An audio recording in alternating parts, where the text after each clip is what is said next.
Good evening. My name is Jessica Rockhold, and I'm the Executive Director of the Midwest Center for Holocaust Education.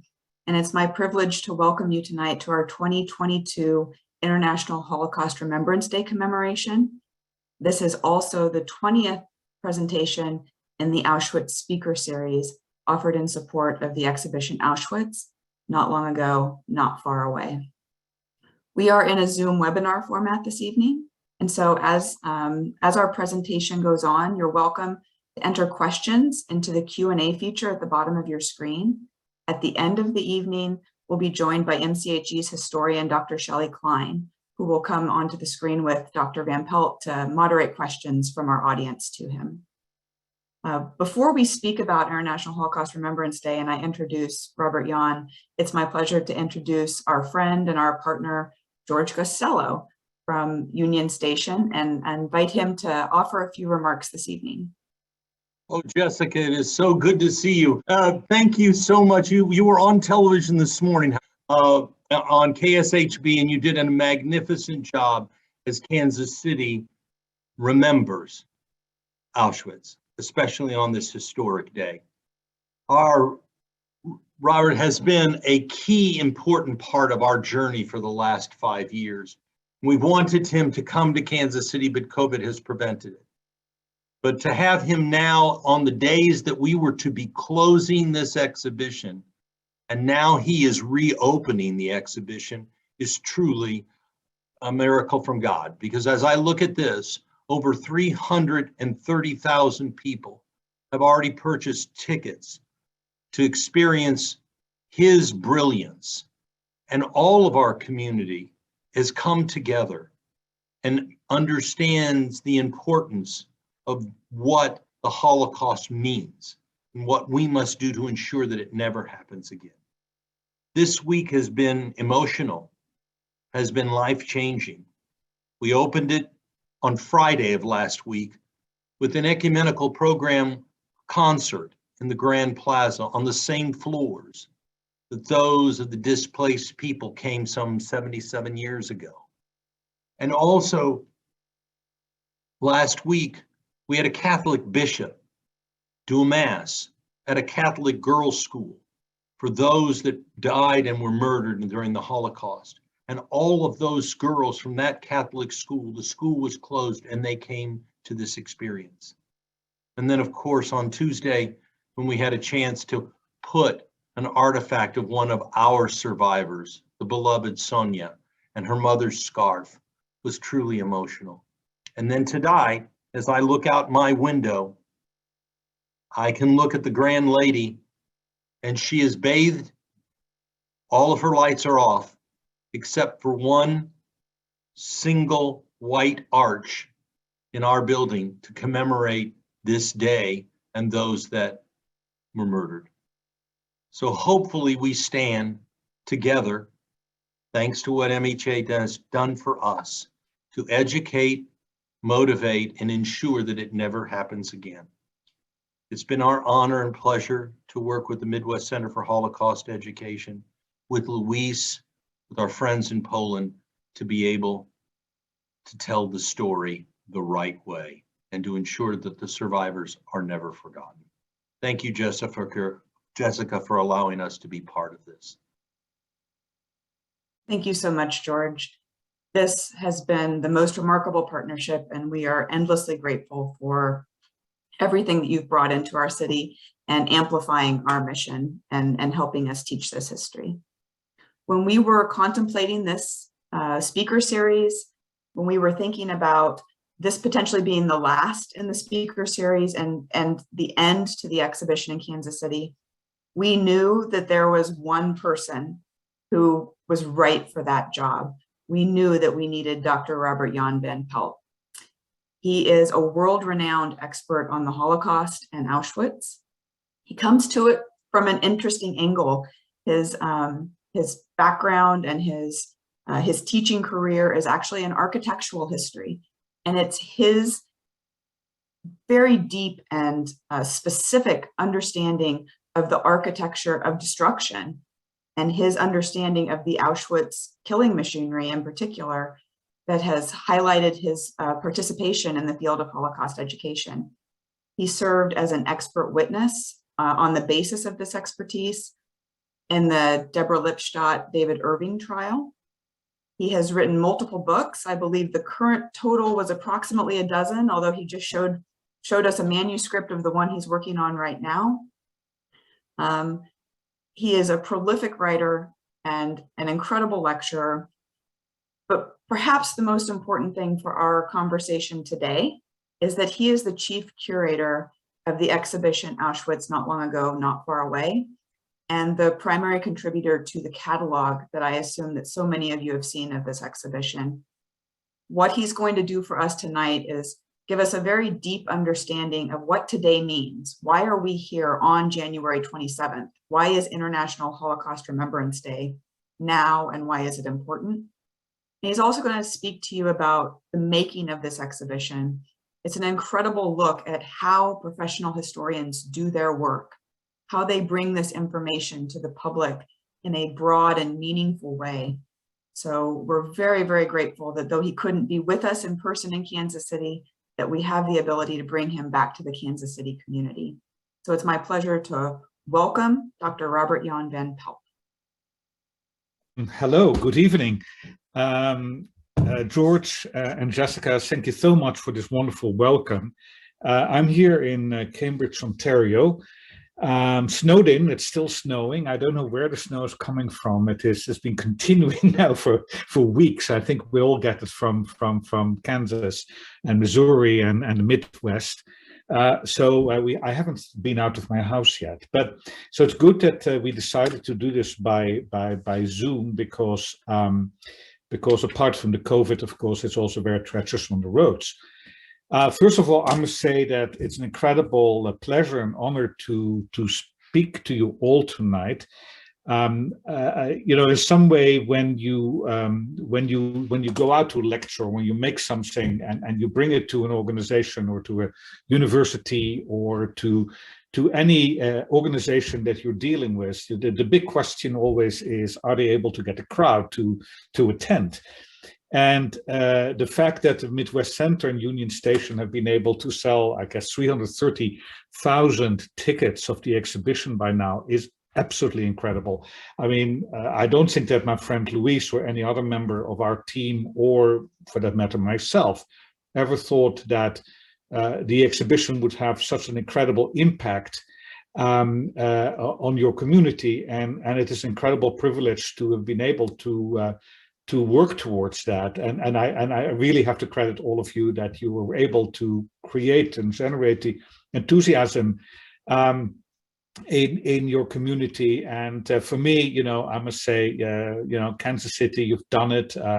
I'm very proud of you, and I would love to come whenever it's possible again to celebrate your achievement with a good bottle of something. I don't know what your local drink is. So. I have a slideshow. I have a talk with slides. It is as Jessica said, I have basically two stories. I start out with basically reviewing why we're today together on the 27th of January, and then I will go into a story about the making of this exhibition. So bear with me. I'm going to share my slides. And the one thing is that when I'm giving my slideshow, I cannot really see you that well. So if something goes wrong, please tell me, then Jessica or George, then I will try to get to do whatever is needed. So January 27th. This is a Russian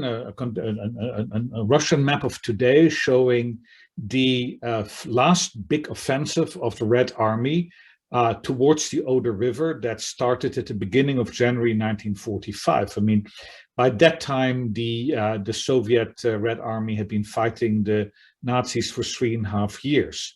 And they started just east of Krakow, but on the 27th of January, they basically passed through the town of Oswiecim, or Auschwitz, or as it was also known. Now, if you're looking at this map, you see that that most of the activity was actually north of Auschwitz. This was an incredibly big offensive, and keep that in mind as we start talking about what was happening in Auschwitz. So a week before, some 65,000 inmates of the Auschwitz concentration camp were pushed on the road on a death march towards the west, here in the drawing by David Olaire, of which we have a reproduction in the exhibition. And then when on the 27th of January, the Red Army reached the gates of Auschwitz, there were only some 8,000 prisoners left in all of the 3 camps that they liberated that day: Auschwitz I, the Stammlager, Auschwitz II, or Auschwitz-Birkenau, and Auschwitz-Monowitz, mostly sick prisoners. And this is then a drawing made by one of the Soviet liberators, Tolkachev, of basically his interpretation what he saw. It was an unbearable kind of tragedy that he witnessed.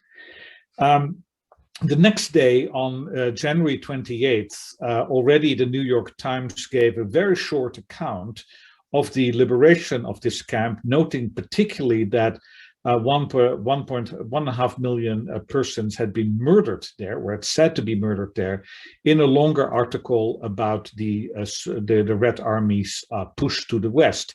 It wasn't at that time seen as important enough to basically to give it a separate heading. It was just part of the war story.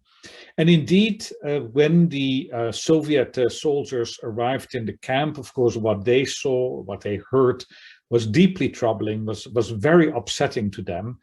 And they really did their best. I mean, the help that the physicians and the medics and all the soldiers of the Ukrainian front, which was the particular division that liberated Auschwitz, was absolutely amazing in those days.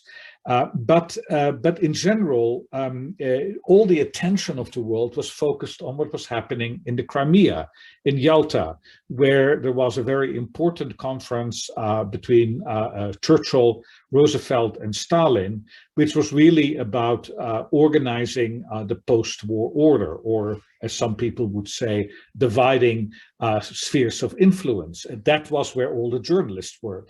So as the Soviets start a forensic investigation, interviewing survivors and so on, start basically trying to make sense of the big bare bags of hair that they find there, and 70,000 suits and all the glasses and so on.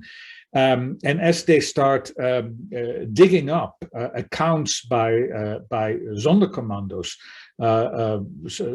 Jewish workers who had been forced to work in the crematoria and who had left an account of what was happening there before they were murdered. And as they started to now create the official movie of the liberation, the movie that is normally shown, is actually a reconstruction made a month later at the end of February. And here we have a view of one of the scenes that is being shot, of the opening of the gate. So even this very famous scene of children, surviving children dressed in oversized grown-up concentration camp uniforms, which they would never have worn while they were in the camp, walking between barbed wire fences, all set basically in scene for the Soviet film unit who was filming them. This is not from the liberation itself. But at the same time, it continues the advance of the Soviets here in the city of Breslau, around 200 miles to the west, on their way to Berlin. And that what was making the news. That was what basically the world wanted to know about. And then in the middle of April 1945, the liberation of Bergen-Belsen. And this is for the first time a liberation of a concentration camp where enormous amount of photographers and journalists are invited by the British to basically to come and have a look at what such a camp is like. So there's much more evidence, and there's much more visual evidence about the liberation of Belsen than of Auschwitz. The Soviet committee that had been at work since the 27th of January, forensic investigation in Auschwitz, finally issues its report on at the beginning of May 1945. So here we have the committee in their office in Auschwitz. You see at the back of them, you see an architectural plan of the camp. But of course, in the beginning of May, the whole world is celebrating the end of the war in Europe. Here we have a scene in London, and here we have the very famous parade in Moscow, the victory parade, where the soldiers of the Red Army have all of the German flags, which are then basically thrown into the mud. And so again, in some way, the forensic report that talks about 5 million dead in Auschwitz, and an inflated figure. Today, the number is considered to be closer to 1.1 million dead. But again, in some way, this report was published at the wrong moment, when the world had another interest. So the 27th of January really wasn't that important in 1945 for anyone but the people who were in Auschwitz at that day, the 8,000 survivors and the soldiers who were there, and also in the decades that followed. It wasn't commemorated at all. The only people who ever would gather on the 27th of January would be members of local chapters of the International Auschwitz Committee. However, the International Auschwitz Committee wasn't that popular. Many Auschwitz survivors were even not members of it, and certainly not many Holocaust survivors, because it was seen as a kind of communist front organization. So it was not a day that was considered important. In Poland itself, when people were thinking of the dead in the Second World War, and of course the Auschwitz camp became part of the Polish state after the war.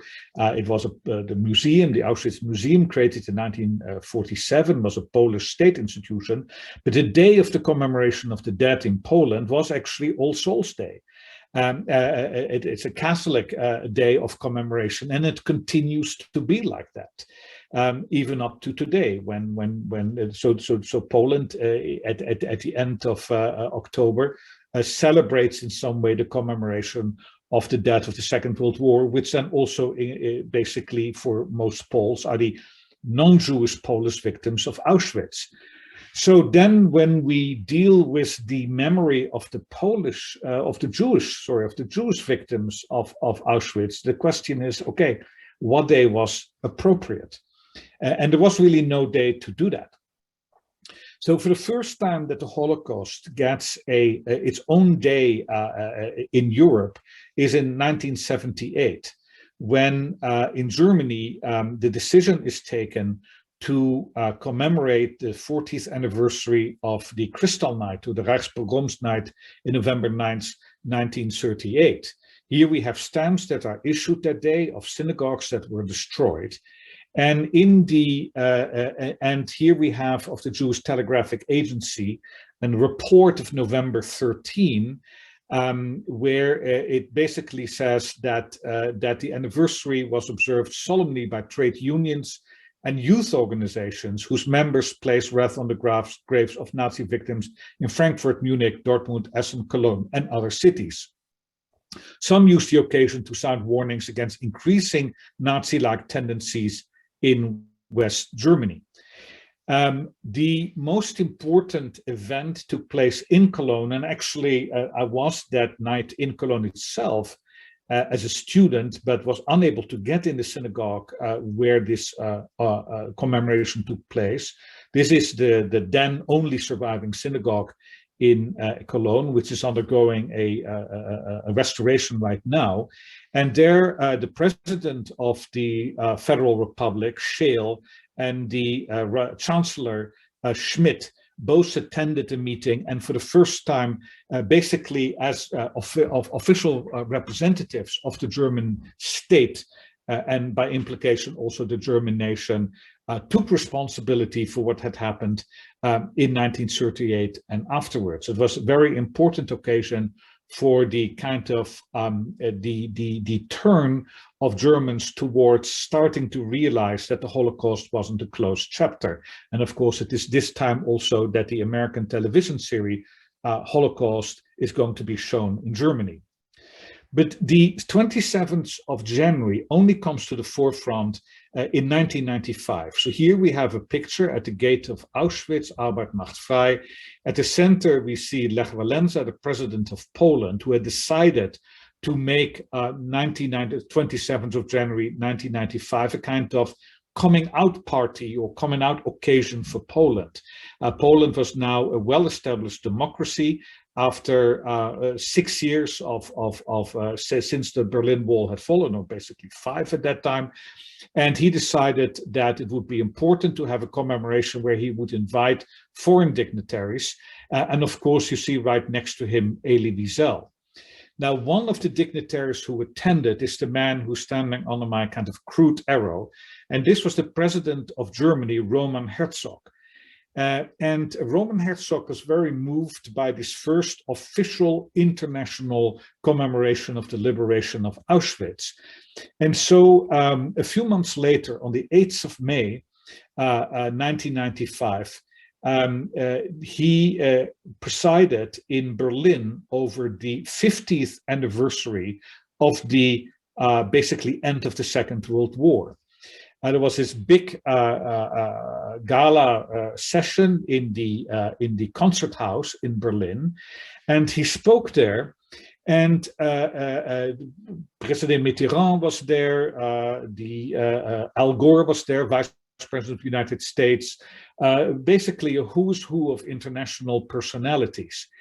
And Roman Herzog, who had just been in Auschwitz, was very alarmed about the fact that many people in Germany believed that the 50th anniversary was not an anniversary of a good new beginning, anniversary of a liberation of Germany and Europe from Nazism, but it was basically the beginning of the decline of Germany. That right-wing figures had been talking about a moment of shame and catastrophe in May 1945. And so people also were talking in Germany that not only, of course, Jews were victims and European resistance fighters and Roma Sinti were victims, but also they were saying that, for example, German soldiers had been victims, or old men and young boys who in 1945 had been drafted into the Volkssturm. They were all victims. And Roman Herzog found it very important to basically push against that idea. So he decided that, having just been in Auschwitz on the 27th of January, that the 27th of January would become an official day of commemorating the victims of National Socialism. We say very clearly, never again. Of course, this poster is later because it shows the Berlin Holocaust Memorial, which was only completed 10 years later. And so in the German, the first time that a state, that a country adopts the 27th of January as an official holiday is actually Germany, as a way to push against neo-Nazi and neo-Nazi kind of activity. Then 2-3 years later, the man in the left of the picture starts to think about the rise of neo-Nazism and right-wing extremism in Denmark. His name is Göran Persson. He is the prime minister. And there is also denial in Denmark. This is still a very good period for denial. And he asks Yehuda Bauer, the chief historian of Yad Vashem, for suggestions of how to counter it. And both of them decide that it would be a good time at the beginning of the new millennium, that is in January 2000, to begin the new millennium with a very clear international statement, a gathering of heads of state and heads of government in Stockholm, with scholars and activists, and to basically say this new millennium needs to start on a different foot than the 19th century, the last century had done. And so they decide that that in January 2000, that they will have in Sweden, they will have a very large conference, and also these heads of state will be there. So actually things can be decided that will make a difference. And Here we see many of them, Persson and Schröder, the Chancellor Schröder to the right, and of course Elie Wiesel to the left, and the Dutch Prime Minister behind Persson, and so on. It's a very high-powered community. And in order to basically anchor the meeting, Persson decides that the 27th of January will be part of the meeting, so they have a reason to have an official commemoration. So it just happened to be that Auschwitz was on the 27th of January. It was a very good date to basically organize the conference around it. So this is also the conference in which the International Holocaust Remembrance Alliance is created. So what happens is that Sweden decides the 27th of January to become then a day of official commemoration of the Holocaust. Then England, just before this meeting, Tony Blair decides to join. Then France joins, and before you know it, many leading European countries have basically established the 27th of January as a day of Holocaust commemoration. Move forward a few years to around 2002, 2003. And what's happening is that the European Union is looking to expand. And of course, this is an expansion towards the east, which, as we all know, is also today part of the reasons that Russia is quite unhappy. And a number of East European and East Central European countries were going to join the EU that had a rather spotty record in the history of the Holocaust, or at least that was seen like that, especially Hungary, but also Slovakia. Then there were issues with Poland, etc., Lithuania, of course. And so there was a real concern about the baggage these countries were taking with them. This was the time that Jan Gross, the Polish-American historian, published his book about Neighbors, the destruction of the Jewish community in Yad Wapne, which was basically about the role of Polish civilians, not of Germans, in the murder of their neighbors and the destruction of their synagogue and so on. So the question was how to deal with that. And so the leadership of the European Union decided that the European Parliament should propose and decide to adopt a general day of commemoration of the Holocaust on the January 27th. And the reason was that the January 27th was already a day of commemoration in some European countries at the time as a result of the Stockholm Conference. And so in some way, they adopted this statement on Holocaust, anti-Semitism, and racism, established the 27th of January as a day that was going to be focused at, and Holocaust Memorial Day. And the important thing was that every country that was going to join had to adopt this day as an official day of commemoration. This, in some ways, Poland, Hungary, Lithuania, if you want to be members, you have to accept this. You cannot become a member without this political kind of decision on your side. At the same time, already Aleida Assmann, who is a very important German historian, who specializes in memory culture, had already coined a phrase that Auschwitz was the foundation of European Union, a unity. That is, that the memory of Auschwitz is in some way the only thing that all of the European nations have in common. A negative foundation in a sense, but a very strong one. And this is also one which, for example, Chancellor Merkel has talked about a lot. So Auschwitz became an anchor within the European Union, and it was following the example of the European Union that Kofi Annan then decided a year later that also the United Nations was going to adopt January 27th as a day of commemoration, except, of course, that different from the European Union, the adoption of that day in members of the United Nations was not going to be a condition of membership. But here we have then the first commemoration in 2006 in New York City in the plenary hall of the United Nations. Now, when in 2000 all of the dignitaries were in Stockholm, there was something that didn't really work that well out. There was a big meeting in the Royal Palace. There was a big meeting in the meeting halls. meeting of commemoration, but there was also a separate meeting in the synagogue, which I actually attended. And it was interesting that the meeting in the synagogue on the January the 27th was not really coordinated with that of all the heads of state. So they were almost like two different commemorations. And so this brings us then to actually another date, the 27th of Nisan, which is a day that, depending on the year, occurs somewhere in mostly in the months of April, sometimes in May, which is the Jewish Day of commemoration, which goes back to the early 1950s, established by Yad Vashem in Jerusalem. And this is a day that marks, that is anchored in the memory of the beginning of the Warsaw Ghetto Uprising. And so right now we basically have in the world two Holocaust commemoration days. We have the 27th of January, which is rooted in the politics of European unification, and we have Yom Hashoah, which is located basically in a Jewish reading of history, but also a somewhat Zionist reading, because it typically also falls halfway between the beginning of Passover and the day of the establishment of the State of Israel in 1948. And so here we have then an image of Yom Hashoah in Jerusalem in the sanctuary of Yad Vashem.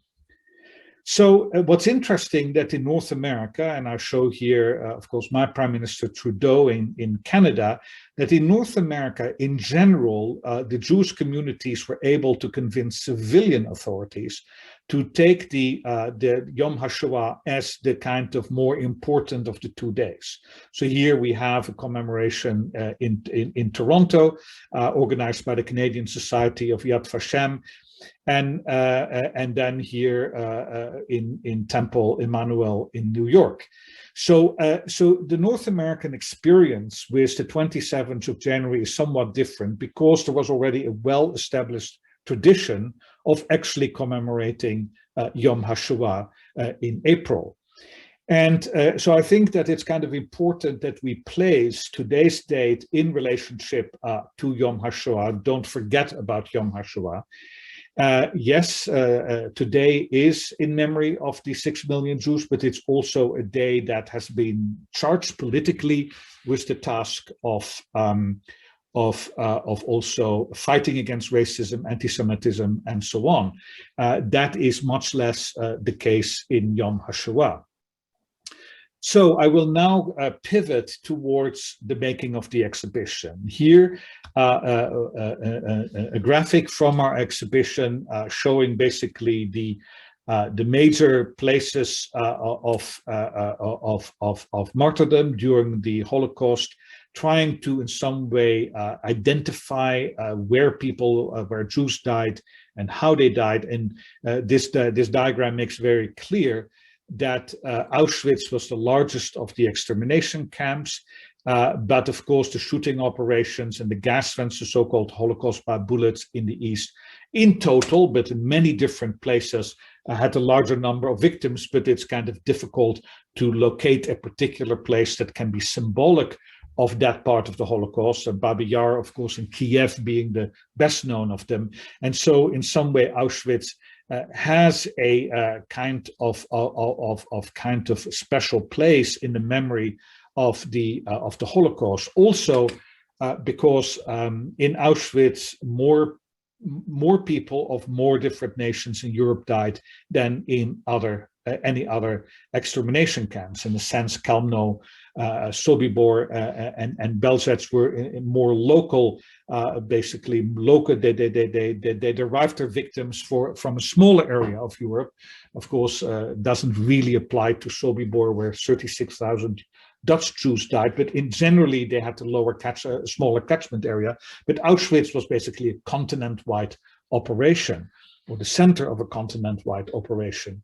Again, here, one of the graphics in the exhibition showing the victim groups and in some way suggesting the percentage of survivors. In the case of Jews, 10%. In the case of non-Jewish Poles, around 50%. Of Roma, that would have been maybe 10% of Soviet POWs, almost no one. And again, showing the different, the kind of the different role Auschwitz had in the persecution of different peoples in Europe.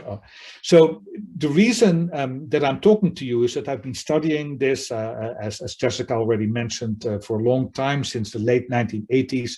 The book my first book on the topic I published with the board work in the early 1990s, and it is still in print. And then I chaired a panel that created a master plan for Auschwitz in the mid 1990s, which is still in force largely.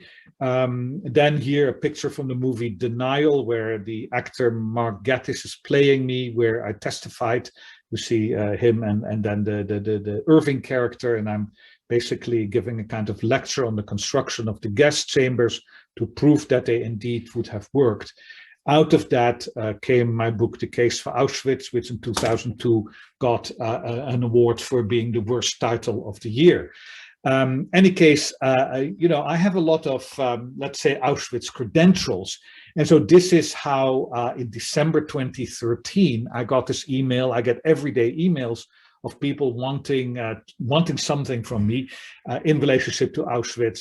And I got this email from Spain of somebody I'd never heard of, Luis Ferrero, and he said, you know, I want to play with you.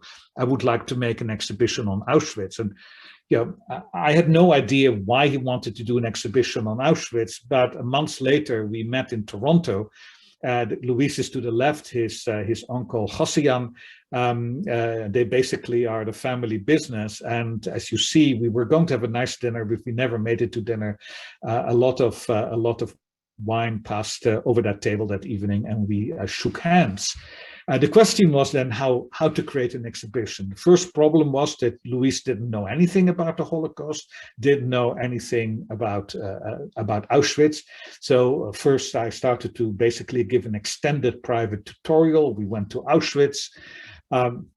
Then we went to Yad Vashem to also introduce him to various museums to basically show him how the story of Auschwitz, or the story of the Holocaust, is being presented in all kinds of different ways.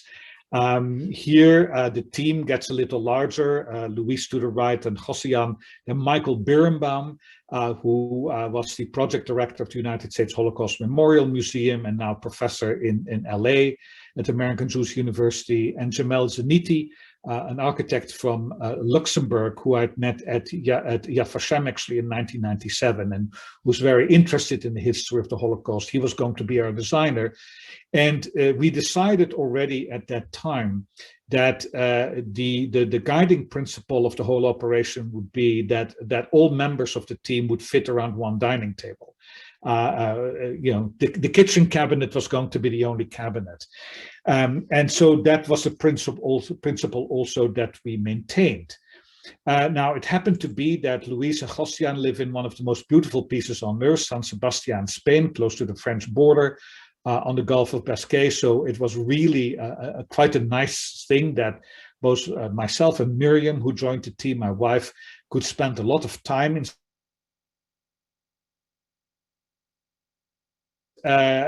We now also started, you know, to try to get some space, and the question is now, yeah, how do you create an exhibition on Auschwitz?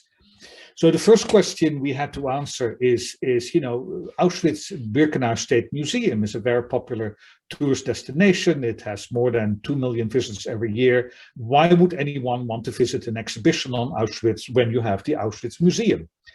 Of course, in Auschwitz Museum, you have the original site, but also you have crowds. And sometimes when you go through the museum there, the crowds are such that actually they are kind of overwhelming. The only thing that you see are the backs of people. Also, another issue with Auschwitz is that it takes a whole day to go there. Auschwitz I, the morning, Birkenau in the afternoon, typically. Birkenau is a very large site. And so you do a lot of walking in between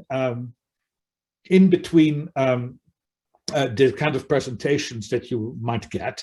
And also there's a lot of other stuff happening in Auschwitz, which can be at times really quite a distraction.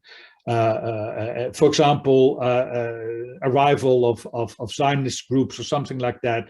No, I have nothing against them, but in some way they have a different agenda there. And then in some way that starts also to take something away from the experience. So what we wanted to do is basically tell a story as we're sitting around the campfire. Give you a story of Auschwitz that can be absorbed in 2 or 3 hours, that is concentrated, that has a real punch. And you can do that in an exhibition, I think, more effectively than you can do it in Auschwitz itself. The next decision that we had to make is, were we actually going to use artifacts or not? When we started out, we had no artifacts whatsoever, except a few from my own family and Miriam's family. Miriam's father was an Auschwitz survivor, and my mother is a Holocaust survivor, and an uncle of mine was murdered in Auschwitz. But so we have some artifacts in the family, but we started almost with nothing. Now, exhibitions without artifacts on the Holocaust, of course, they exist. There are many of them here. Very good exhibition, Deadly Medicine, created by the United States Holocaust Memorial Museum. But as Walter, you know, when you have actually a real artifact, the artifact has what Walter Benjamin called, a famous Jewish philosopher who died in 1940, escaping from German-occupied France. It doesn't have an aura. The artifact has an aura.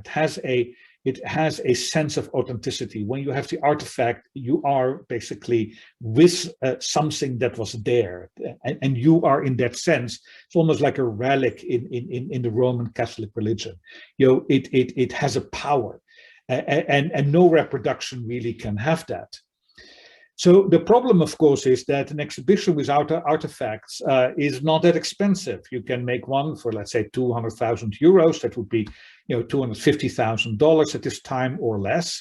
I've made exhibitions without artifacts for $2,000. But if we were going to have an exhibition with artifacts, it was going to be very expensive. And not only didn't we start without artifacts, we also started out without money. So that means then that you have 2 choices. You either go to foundations or the government, or, you know, somebody to ask for money, or you go to the bank. And thank God that Luis and Ghassian decided to go to their local bank manager and ask for a credit line of credit. And the great advantage of that is then it's basically between the bank manager, if he's still willing to maintain the line of credit, Luis and Ghassian, and the curatorial team. We had no one else that we had to ask for permission. We had one line of money coming to us. And so in a sense, we were working in a vacuum, but also we were able to make all the decisions around our kitchen table. So then the next thing is, what story do we seek to tell? And partly because of my own interest in the history of the site and the content of my book on Auschwitz, my first book on Auschwitz, I thought it was important that we would give the visitors a clear sense of the site, where it was located, a deeper history of the town, because the town actually had an interesting Jewish history also. And so we didn't want to ignore that history. We wanted to explain also how it fitted in the railways, because ultimately the railway system was very important in making Auschwitz into such a terribly effective extermination camp. So we said, okay, we need to have some original artifacts that deal with the station before it becomes a focus of trains, of trains pulling cattle cars with Jewish victims. And so always we started to say we need to have other artifacts than artifacts from the Second World War. Also tried to touch on the vision, the German vision, for the whole of Eastern Europe as an area in which the Germans were going to build a new Germanic civilization at the expense of the Slavs, the Poles, the Russians, and so on. And then also give a strong context of the Second World War, especially in Poland, because quite often in Holocaust education, we felt that the Second World War falls out of the picture. And I'm absolutely convinced the Holocaust wouldn't have happened if it wasn't for the Second World War. So then we got the Germanization project of Auschwitz, and here for me, one of my most prized artifacts, a sign that was at the edge of the municipality, put up in 1940, Auschwitz, in the district of Bilitz. This is a civil, it's part of the civil reality of Auschwitz during the war. And then, of course, the story of the concentration camp. And many of you will know that, so I'll go quickly through these pictures, the terrible conditions, the cruelty, the violence in the camp, but then also the way the camp became at a certain moment part of a plan of IG Farben, the largest corporation in Europe at the time, to be part of this big industrial project to produce synthetic rubber. And then the way Auschwitz is going to be part of basically the solution of the Soviet problem, or the so-called solution of the Soviet problem, where it's going to be a prisoner of war camp for Soviet subhumans, or the Germans called it, which ultimately is what Birkenau was designed for, as a POW camp for Soviet soldiers.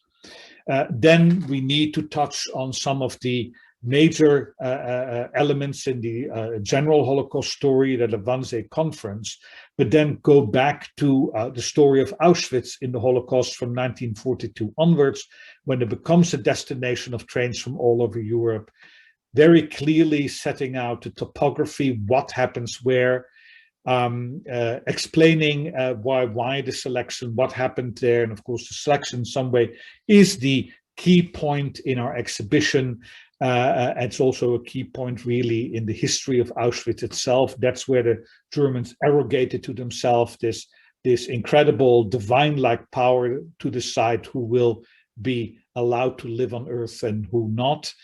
And then in some way the after effect of that decision, the murder in the crematoria and gas chambers. We decided early on that the exhibition would have 20 parts, that every part will have a 120 to 160 word introduction, which we call the top line text. And of course, that those texts in some way summarize the exhibition. They allow also a person to, if you want to negotiate it quickly, to get a sense of what's in there. Then we have captions, quotes, movies, and an audio tour. So, images. We of course, as a Holocaust historian, I knew more or less what was out there, but still, one hunts for images. One tries to find them. We didn't want to have, for example, of images that were drawn after the war, because there are very few photos only of life in the camp that exist. We didn't want to have images that were too, I would say, expressionistic. We very much liked Jan Komsky's approach, which is relatively, I would say, objective. He shows the violence, but in some way also has a kind of cool eye in which he looked at things. This was quite a wonderful find, a photo taken just before a terrible event, of course, the murder of Ukrainian Jews in the late summer of 1941. But for us, very important, because you can still see the actual film. There's some way the activity of photographing is visible in this particular negative. Then very important for us were the drawings by David Olair. Now, you can find them on the internet, but they're very low resolution. So now the whole issue is, where do you find very high resolution copies? Negotiating with the copyright holder, who is actually the grandson of David Olair. A lot of work is actually being done in trying to get the copyrights, hunting for artifacts, and we needed to make early on a kind of division of what kind of artifacts do we try to find and how are we going to use them. So we said, we have historical artifacts, and that are artifacts that tell the history, but sometimes an artifact we want to have a kind of symbolic it has also a symbolic aura. It has a symbolic meaning.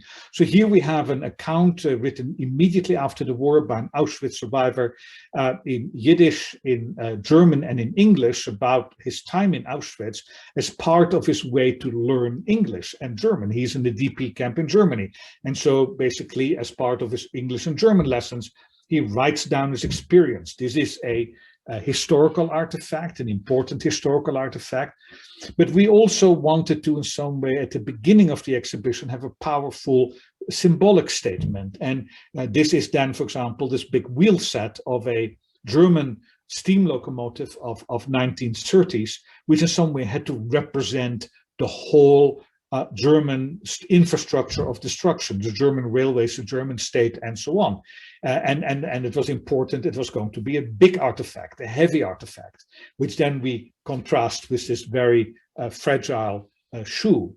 And sometimes there are artifacts which are both historical, like this gas mask that was used in Auschwitz at the gassings, but at the same time it also has this very historic, this symbolic kind of connotation, because a gas mask in some way, when you look at it, you feel the kind of inhumanity also of what gassing really is as a way of killing humans. Or, for example, these glasses, and this particular glass where one lens is opaque and the other lens has been lost, found in the undressing room after the gassing, or maybe in the gas chamber even. For me, this is a very powerful, both historical artifact, but also symbolic artifact about the light taken away, the vision, the world being taken away of the man or woman who wore this. Then always you need to have in any kind of exhibition, you need both to confirm expectations and you need also to surprise. So everyone in an Auschwitz exhibition, one expects to have suitcases with the name and the date of birth of the person who traveled with that suitcase to Auschwitz in a cattle car. You cannot have an exhibition on Auschwitz so you don't have that. But for example, the street sign is quite surprising, I guess, for many people. Or when you, for example, show the symphony, a Mozart symphony that belonged to the camp orchestra. You see the stamp of the camp orchestra on the top right-hand side of the left page, the Häftlingekapelle KL Auschwitz. Again, something that in some ways a little uncanny. You know, this beautiful music of Mozart played here or suggested is going to be played by the camp orchestra. You need to have unique artifacts, but also artifacts that are going to be extras. It's a little bit like a play or like making a movie. So a unique artifact would be, for example, the boots, the SS boots worn by an SS man at the place of selection, placed very low. I think it is quite a powerful way to display it. Or this boot, little shoe with the sock still in it. I mean, there are many shoes in Auschwitz. The only one where the sock was tucked in by probably the boy before he left the undressing room to go in the gas chamber, so he could find his sock again after, quote unquote, the shower. But then, of course, there are the extras, and extras are also important to give you a sense of the scale and the scope of their operation. Like, I really like these brushes, or even better, my absolute favorite objects are actually the buttons, which and when I'm giving a tour through the exhibition, I actually give quite a lengthy kind of forensic interpretation of the buttons. Important thing probably to tell you right now is that when the Germans recycled the clothing of Jewish victims for Germans, they took off the buttons. They obviously didn't want German hands to touch the buttons that had been touched by Jewish fingers just before they were gassed. We need to have, of course, artifacts that directly relate to Auschwitz, but we also need to have artifacts to create a context. So here we have an examination table that is associated with Dr. Mengele, an important artifact from the Auschwitz Museum, but we need to explain what concentration camps are. And the concentration camps preceded the creation of Auschwitz. So here we have a postcard sent from another concentration camp in the 1930s. And we were very lucky that we were able to make use of a remarkable material of the collection of the Spungen family from Illinois, which basically gave us full access to a remarkable collection of Holocaust-related artifacts. And here we have an artifact that is both related to Auschwitz and not. It is a talit of a man who was born in Auschwitz, then moves to Antwerp with his wife, Simon Kreiser, then ultimately ends up being deported to Auschwitz, and he is murdered there. But his talit he didn't take on his final journey. That talit he sent to children in hiding, and they saved it and brought it to Israel after the war. So enormous associations. Lucky finds. I mean, our Jamal Zaniti was following auctions by the German railways, and at a certain moment found at the station of Kassel that this original German freight wagon from 1939-1940 was for sale, of exactly the model that was used for the deportations. We checked basically the provenance, and you see here on the wheel cap, it says 1940. It has 4 wheel caps, 3 of them have a date. One is 1940, one's 1939, one's 1941, and the 4th doesn't have a date, but it was of the right time, of the right type, and so we bought it and we had it restored. Big artifacts, small artifacts, you need always to have some kind of anchor in the exhibition, and we decided, since we couldn't take the freight wagon inside the exhibition, we needed something else that also would become an environment for artifacts. So we, through friends in Oswiecim, found this original barrack from Auschwitz-Monowitz and bought it and had it restored. It had been given to a Polish family in 1945, whose farm had been destroyed to construct the IG Farben factory. And so very important to have something substantial like that in an exhibition, but also very small artifacts are important. This is actually the family of my wife from Krakow before the war. Her father, who survived Auschwitz, is the second from left. All the rest, everyone else in this family was murdered. The women all in Belzec, the man in other camps. And this is the only thing that's left of that family, this tiny little photo, this torn photo. So the fact that this is the only thing that's left, it is actually in the fragility and in the smallness of the artifact that it actually tells a story. Sometimes artifacts have stories we know, and then sometimes we have to do forensic analysis. So here we have a box that was made by Bronislaw Czak, an Auschwitz inmate who was a very famous skier before the war. And this is how he kind of survived making this work for German guards. It's signed on the back. You see his name Czak, but it looks like a skier. And we have here his picture in one of the Olympics. So this is an artifact with a story, but then we have here a shoe, and we do not have the story of it. We can only guess, and I will give you an example of that a moment from now. We have artifacts that are historical artifacts, but also artifacts that we need to produce for the exhibition because we simply do not have a proper historical artifact to show. So this is one of the largest objects to come from the Auschwitz-Birkenau Museum, a cooking pot from Birkenau, which allows us to talk about the diet there. But then here we have a gas column, which we constructed as a model, as a facsimile for the exhibition to show and to make also present the method of murder in the gas chamber. So here, quite, I think, an interesting photo of a very small model. The model many of you will have seen, but probably wouldn't have looked in it like that, of one of the horse stable barracks in Auschwitz. And so models can help you to bring things in the exhibition that otherwise could not be present there. Artifacts that are used conventionally, which means in a way that everyone expects, and sometimes that we say, okay, we're going to push it a little bit, how we use it. So here we have one of those cards from the Spungen collection, sent from Auschwitz by a newly arrived inmate, and basically it says, I'm here, wish you were here. We have a wonderful time here. This is what the deportees had to write when they had survived selection. But then here we had to show in the exhibition the deportation to Auschwitz. We had a few letters thrown from the train, so that was good.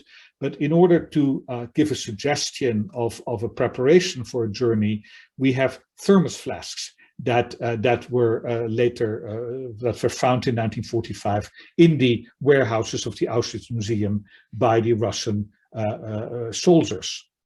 Then there are artifacts if we have too many, but there are also artifacts if we have too few or none.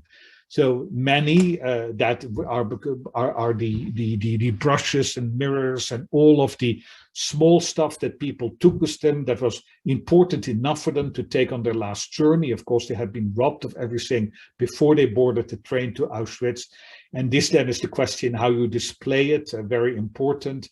In our exhibition was the idea of the shadows that are cast on the bottom of the cabinet. But we really didn't have anything about the Roma and Sinti in Auschwitz, the gypsies. And so Miriam, my wife, went to Berlin and bought this drawing by an Auschwitz survivor, Sea Stoika, which shows after the war an empty gypsy camp, and what it says is "Was bleibt nichts." What remains is nothing. And so in this case, purchasing a work of art, we felt was going to be allowing us to tell that part of the story. Very important was the question of facsimiles. We have one facsimile in the exhibition, which is that the ring of Zdenka Fantlova. She got this ring, smuggled it from her fiancé, Arnold Levitt, in Theresienstadt, smuggled it into Auschwitz at the risk of her life. Now, originally, the idea was that we could have the original, but in the end, Zdenka couldn't separate from it. It was so important for her that she would still have this ring with her. So for us, in some way, the facsimile tells just not only the story of the ring, but also it tells the story of how important the presence of this ring in her life in England remains for her. So the fact that it's a facsimile actually is very important in telling that part of the story, what the ring have become for her in the years since 1942. And here we have then that ring, the facsimile that was made. And in fact, the facsimile is I would say, almost perfect facsimile. Then we have problematic artifacts. So, for example, a whip, probably made out of human hair. We don't want to make too much of it in the exhibition, but it is the truth. Ironic artifacts. This is a robe made in 1945 by the father of my wife Miriam, Jacob Grünbaum, who was a tailor when he was a DP. He made a robe for himself. And of course, no Jew in Auschwitz or even in the ghetto would ever have had a house robe. That wasn't what you would take with you into the ghetto or in a concentration camp. Certainly you wouldn't be allowed to keep it in a concentration camp. It speaks of a life of ease. So when he was liberated, one of the first things he made for himself was a robe, and the material he used was SS uniform material. So a very ironic juxtaposition of two realities. He robes himself in the cloth of the former tormentor. Heartbreaking artifacts. This one without a name, of a dress of a little girl, which we have displayed as one goes towards the exhibition on Auschwitz itself, on Birkenau, or the story of Barney, Elze, and Leo Greenman, where ultimately Leo's the only survivor. And then when he dies, the person who basically comes to empty his house finds in the drawer next to his bed this little box, and there is the wedding ring of him and Elze, which they had given in the care of neighbors in 1942 before the deportation, and a little sapphire. And of course, this is now what remains of that family, the sapphire being in memory of little Barney, and then his request that the 2 rings and the sapphire will be made after his death in a single artifact, which has never been done. And of course, in some way, we leave that question also then with the visitor.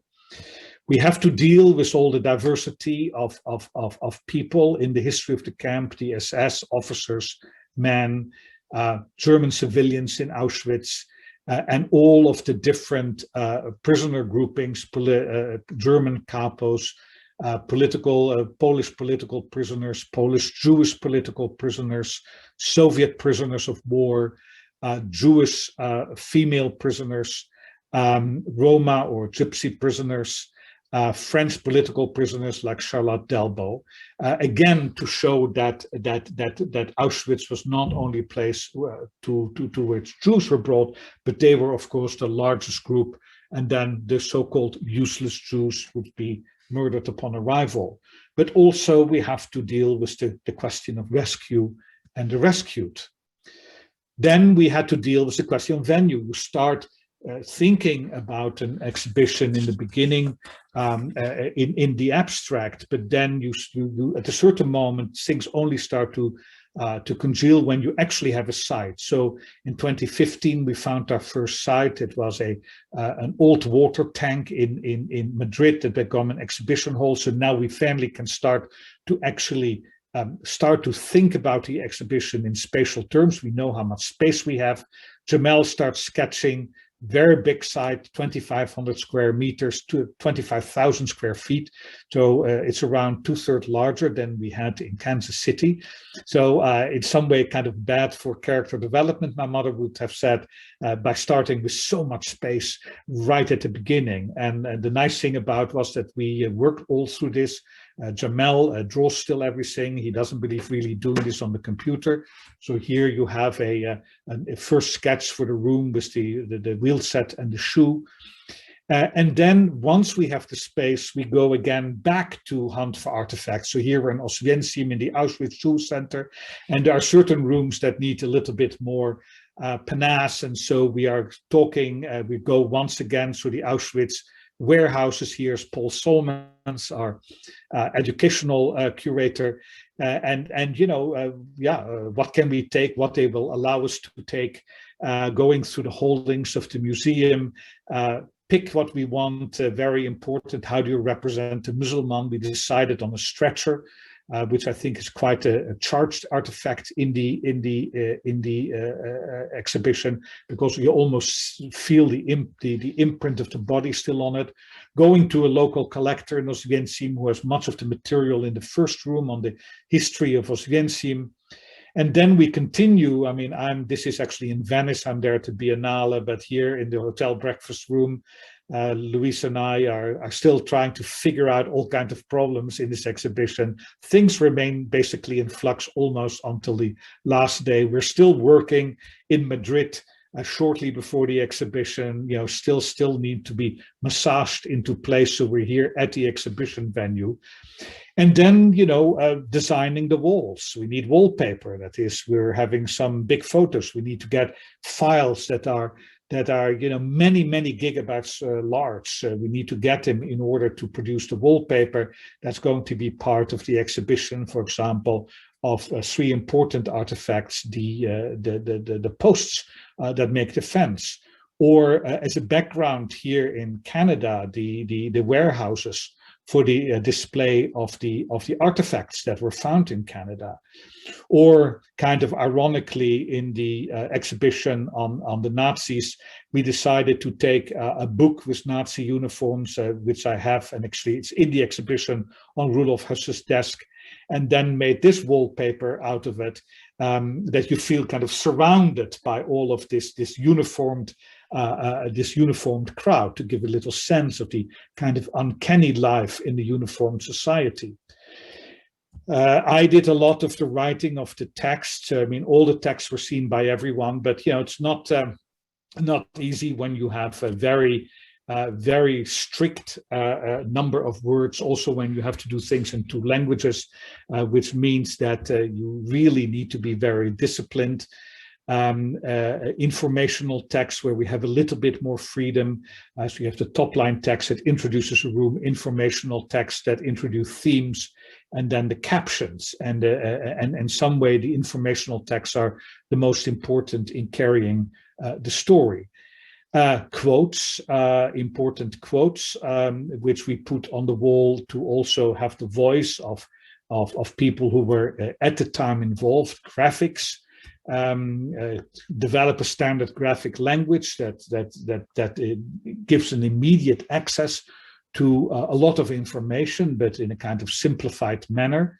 And then the graphics with numbers at the end, when people really want to, have all the data, they can get them also. So, but certainly we do not want to burden the exhibition at the core of it. This is at the end. Very important is rhythm. So we basically strategically locate artifacts. We thought it was so important. The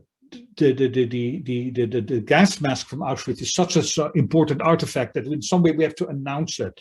We wanted therefore to have another gas mask from the First World War, so that people will have seen a gas mask before they see the really historically important gas mask, so that in some way the memory of that first confrontation is still there. And so here we have the Auschwitz gas mask. Or the way shoes are used. We start with a shoe used symbolically, then we have the boots, and then ultimately all of that is meant to build up to this particular shoe with the sock in it. Or the way the talit at the beginning of the exhibition then ultimately relates back to the talit katan of Mendel Landau at the end of the exhibition. Rhythm is very important, that things are not always new, that there's going to be a variation on a theme. Of course, testimony, because there are certain things you don't want to say yourself, that can only be said by a survivor, like here, Norbert Wollheim, about the selection. And then a crucial element, which really, I think, ties everything together, is the audio tour. For me, I haven't been in the Kansas exhibition, but certainly for me, the great satisfaction of going through the exhibition when there are visitors is how concentrated people are, how silent it is. And we didn't want to have all kinds of noise in the exhibition. We wanted there to be silence, but that audio tour would really talk to the people and pull things together. So what I want to do now is for those of you who haven't been in the exhibition yet, play one of the tracks of the audio tour. And for those of you who have been in the exhibition, I want to revive your memory of it. It's called The Wheel Set and the Shoe. Stop 3, The Wheel Set and the Shoe.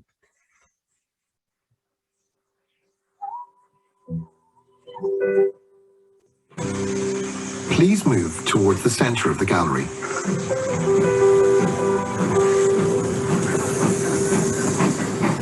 This space brings together two very different but connected objects. A large iron wheel set and, in the display case, a stylish leather shoe.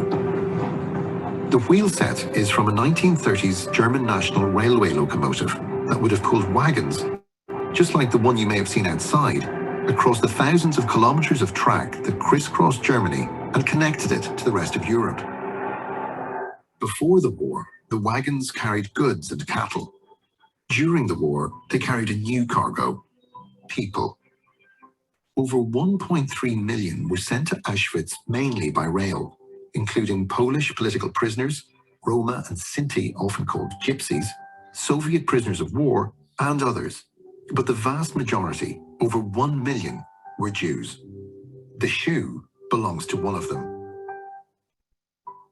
We don't know anything about the woman who owned it, but it's such a personal object that it's impossible not to begin imagining. Where was she from? How old was she? What did she do? She might have been a doctor or a housewife, a factory worker or a musician. In happier times, she may have danced in these shoes, worn them as she laughed with friends, or kissed a lover. Of course, it's possible that the woman who owned this shoe survived. We just don't know. However, in all likelihood, within hours of arriving at Auschwitz, she was murdered and her shoes thrown onto the pile with all the others. This woman was the victim of a crime that required planning, the machinery of an industrial society, and the full commitment of the state. But when the state does something in our name, either today or in the 1940s, where does responsibility begin and end? Was the train driver guilty? The signalman? The administrator who created the complex timetables? Or those who drew up the names of people to be deported, who rounded them up? Or who bought, at auction, the belongings of the deported neighbours? When you're ready, move to the map at the end of this gallery. Find the audio guide symbol and tap in the number. So this audio tour was created by Paul Simons and David McFetridge, and you heard his voice, and it's kind of very, very sad for me to listen to this, because David was just able to finish the audio tour for the Kansas City adaptation of our exhibition, and then he tragically died of cancer. So it was very important for me also that this evening that his voice was going to be heard, and I think that he did an absolutely magnificent job with this audio tour, and I must say, really, I don't really know how we're going to do without him. So but to go from the sad and the tragic to the kind of funny, you know, when you're in the middle of making an exhibition, there's a lot of frustrations. And my major frustration is that I live in Canada and I fly Air Canada to Europe. There's not much choice from Canada, and Air Canada belongs to Star Alliance. So when I land in Europe, I have to take Lufthansa to Bilbao to go to San Sebastian, where I take Lufthansa to go to Poland. And for most of the time that almost every journey that I made when we were creating the exhibition, Lufthansa would have one or another strike. And so I got so fed up with Lufthansa, but I'm still forced to fly with them, that I decided we not only have this nice Lufthansa flight in the movie, in the room on the Third Reich, but also we actually have here a poster in the exhibition. The German Lufthansa fulfills the dream of flying. Also, you should become our passenger. And of course, there you see a Lufthansa place with a swastika. And I thought, you know, okay, if you don't, if you're unable to get me to my destination in a decent way, I will remember you in this exhibition, and other people will remember you. So that's the nice thing about an exhibition. You can also have some fun. Of course, the catalog, that is a whole separate project. An exhibition is something that you experience in motion, but when you then try to in some way write a story that is shown, suddenly everything has to be done on paper, and it's a very different kind of project. And so this is why the book is not simply a transcript of the exhibition, but it is a complete new product, and I'm very happy to know that it sells. I think it is. I'm very happy with the fact what it became. I'm quite proud of it, to be very honest, and beautifully produced by a New York publisher, and so Abbeville Books, and so very much recommended to your attention. And ultimately, then you have to construct the exhibition. You start with an empty room, and it all looks very discouraging when you first move in. Things don't fit. Then the fire marshal comes and says, you know, the whole barrack had to be removed. There was not enough of an exit. There was a whole lot of discussion in Madrid about how much exits did we need or not. But then ultimately stuff starts arriving, and then very important, of course, when the symbol of the exhibition itself, the freight wagon, arrives, the artifacts are going to be put into the display cases, and then we have an opening. In this case, this was in Madrid, the first opening, which really you know, is the moment of truth. Will people like it or not? And it was really a fantastic evening when, for the first time, we took people through the exhibition there. And of course, it was also a fantastic room. And then, of course, after that, you have the adaptation. And here we have the plan of Kansas City Union Station, the space that was available to us. We had less than 2/3 of what we had in Madrid. So now the question is, what do we keep? What do we leave in? What do we take out? And these are very, very difficult decisions. There's a lot of discussion because everyone has their favorite artifacts. You still try in a very tight space to create special moments. Especially, I think the relationship of, for example, the place of selection, room 12, to the barrack in room 16. You want to already at that moment show the barrack, and so we, in this case, created a window. But you know, it's also one you have to make compromises as you create your new exhibition, and hope that, of course, everything will be fine, that your largest artifact is not going to be damaged, that indeed there's enough space in the rooms to take a step back. We had to really make this wallpaper much smaller than it was in Madrid, because we simply didn't have the space. But many sequences, most of the sequences in the Kansas City exhibition also are very good. In fact, Michael Birnbaum said, because it is tighter, it actually is a superior exhibition. So I haven't seen it yet because of COVID, but I really hope that I'm still able to come before you close. So this is then the view on the barrack from the place of selection, very carefully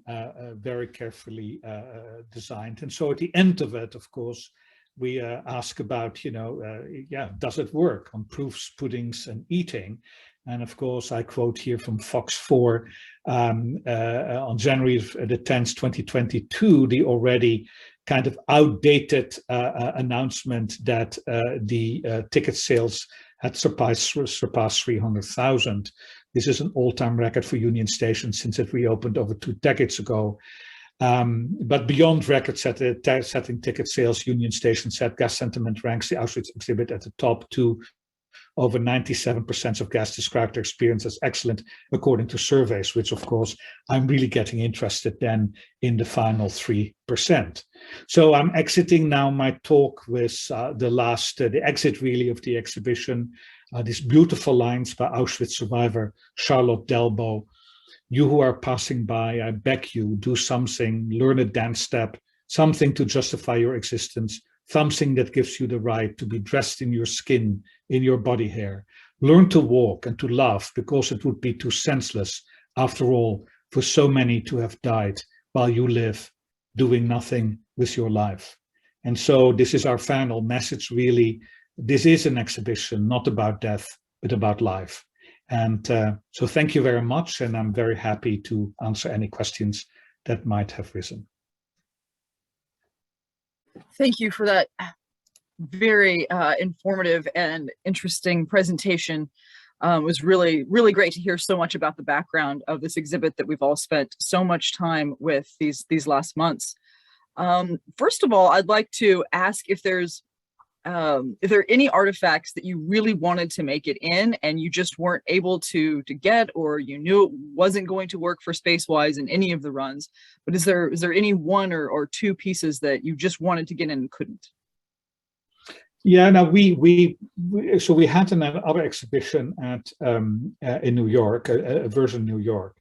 And there were some artifacts that we were able to show in New York that we were unable to show in Kansas. Most important of those are some drawings that were made in the camp by a young Czech survivor who was a boy in the camp, David Cantor, and I really kind of missed those artifacts. They're again very small, but they're very intimate. Now, the big problem that we have right now is that we need our contract with the Auschwitz Museum, who is our major lender, stipulates that because of legal reasons, we need to rotate artifacts. They need to go back to Poland, they need to touch Poland. So we cannot have also artifacts too long, the same artifact in the exhibition. And so that means that we will have to make some decisions for the next installment in Malmö. Also, Yad Vashem wants to rotate some artifacts, so that is going to be an issue. But right now, I think that Kansas got more or less everything that was really significant. I don't think that all of us have a vote. I mean, we're having this kitchen cabinet, it's 6 people, and nobody basically saw an artifact go that wasn't very dear to him or her. Which actually ties into my next question, which is if you could speak a little bit about the challenges of, you're coordinating a collection of artifacts from various museums and collections and countries, and just some of those challenges and difficulties of bringing that together in an exhibition. Now, it always pays to be nice to people. It's just like at a certain moment, I had another exhibition in Toronto. It's called the Evidence Room. It was first in Venice. It's a photo in Venice when we were in the hotel working in the breakfast room. Then it went to Toronto, and then it went to Washington, D.C. And so somebody comes into the exhibition, and I'm there, and the person says, guess what? My mother was a Holocaust survivor. Said Holocaust survivor, said she's an Auschwitz survivor. And so my first question is, do you have artifacts? What's the story of your mother? And do you have artifacts? So I will never again speak with a second or third generation person without asking about possible artifacts. So many of the artifacts that we have actually come out of those kind of conversations. And then once people, and then you go to their home and you try to understand what the artifact is, what is the story. And then in some way you have to show yourself to be a responsible steward. I mean, these are very important artifacts for people.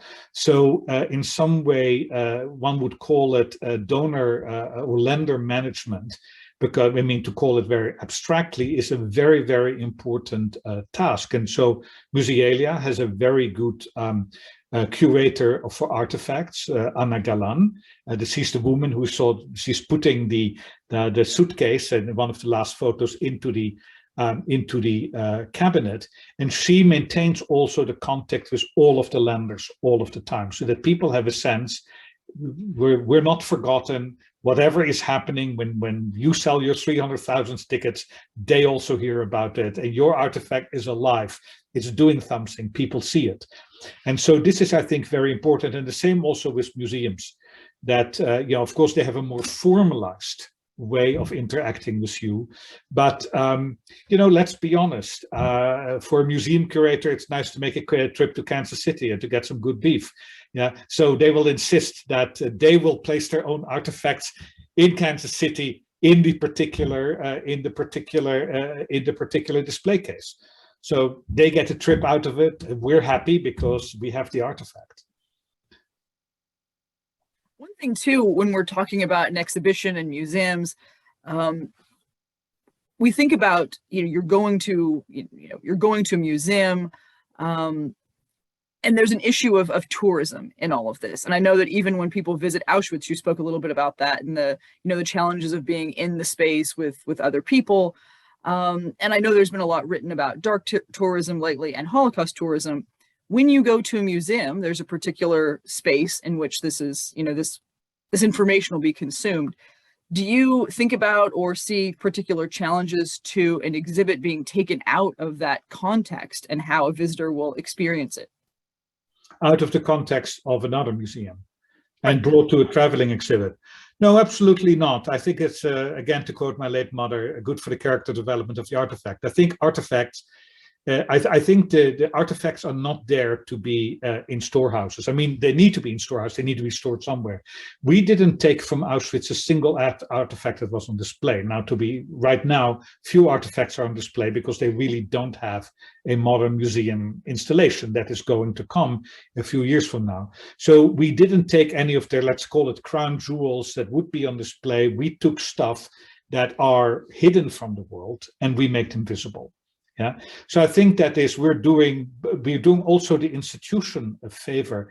I think that the Auschwitz Museum initially, when we started working with them, Yeah, who is Luis Ferreira? What is Musealia? They had no standing in Holocaust history. I had some standing. Michael Birnbaum had some standing. Paul Solomons had some standing. My wife Miriam, who ran the Holocaust Center in Seattle. But basically, why would a museum like Auschwitz want to work with you? And at a certain moment, what they realized also is it was good for them. Because now, in some way, they have they got basically a traveling exhibition department for free. Yeah, Luis has been doing this, and Gossian have been doing this for decades. They know how to do this, and the Auschwitz Museum is the major donor, our major donor to the exhibition. They are also able to tell their story. Whatever text was on the wall was vetted by the Auschwitz Museum. So it is, I hate the word win-win situation, but it certainly it helps them. Now, there are, of course, other, the United States Holocaust Memorial Museum has its own traveling exhibition department. So in that sense, they don't need us. But we looked at the market also. One of the things that we realized that Holocaust museums in general, they don't tend to be that big, don't have the kind of space that we need for our exhibition. In some way, we have a museum-size exhibition. The size is that of a permanent exhibition of a mid-sized Holocaust museum, 15,000 square feet. And so that is also then that we have an opportunity to go to places where there are no Holocaust museums. Maybe it will inspire locations to have one, but we can almost like a pop-up museum, tends to be about Auschwitz. And that's why places like Union Station are ideal, because they know how to deal with exhibitions that come and go. And for God's sake, Union Station know how to sell tickets. Reach out together with your center, and that is very different when you are dealing with, I think, a existing museum, which in that sense is less driven, especially when they have an endowment, when they have their donors, less driven to sell tickets than a place that survives on selling tickets or that goes down when it doesn't sell tickets. It's always good when the place where you're going is a little bit as hungry as we are. Also we survive in a sense on keeping this thing going. It certainly helps in terms of like equity issues for people who are unable to travel to major museums or to Europe to be able to experience these artifacts as you presented them. Now, I teach at the University of Waterloo, and it isn't because I didn't have an opportunity to teach at a really famous place. Now, Waterloo is considered to be a very good university in Canada, even for architecture at the top. But I actually believe, and this is what I sincerely believe, and I've had a lot of time to think about it, that most of the interesting things in this world is happening in the second-tier institutions. That the first-tier institutions are so invested in defending and maintaining their prestige that they cannot take risks. Yeah, and there are too many. Also, I've dealt with first-tier institutions where there are so many, basically, so many interests that need to be heard. People that have a say because they've given a lot of money or they have made a lot of investments. And that once you get to, and I really, second tier for me, I mean, Canada is a second tier country, compared to the United States, we are a second tier nation. Yeah. Now, long live a second tier nation right now, I would say. Yeah, it is in some way, I think that it's not bad to basically say, okay, you're there, you're the big lighthouses in this world, show how things can be done, how things work, but we can take some risks here. And of course, this exhibition was a very big risk. When we started to do this, we had no idea if anyone would take it. Well, and it absolutely has resonated with people from across the country and certainly the world. Yeah. Maybe just a final question in terms of Holocaust memory, since here we are on January 27th talking about International Holocaust Remembrance Day. What issues with memory culture do you see in terms of, what direction would you like to see us headed, and perhaps if there are challenges to the futures of Holocaust memory? Okay, how many hours do I have? I know, just a small question there. Okay, now I think right now, of course, we are in the middle of in relationship to the Holocaust. I mean, there may be 2 or 3. The first thing is that we're in the middle of course, at the generation of survivors are dying. Oh, the last survivors are dying. And that's a major issue where I think we need to really work very, very intensively with second, third, especially the third generation, of how is it possible for them to meaningfully take on, I think, that legacy. And I actually think that artifacts are very important in that. Crucially important are artifacts. So that is the first piece, and the second one, of course, is we're in the middle of a major, let's call it, political social crisis, which has to do with denial, which is a world of post-truth, which is which leads to the kind of ugliness and I think, you know, the real danger of countries falling back into non-democratic ways of government. And in some way, not only do we have Holocaust denial as being the canary in the mine, but basically the Holocaust itself was the result of a conspiracy theory. Yeah, the theory that the Jews are in control of everything, and you know they do not want non-Jews to prosper, etc., etc., etc.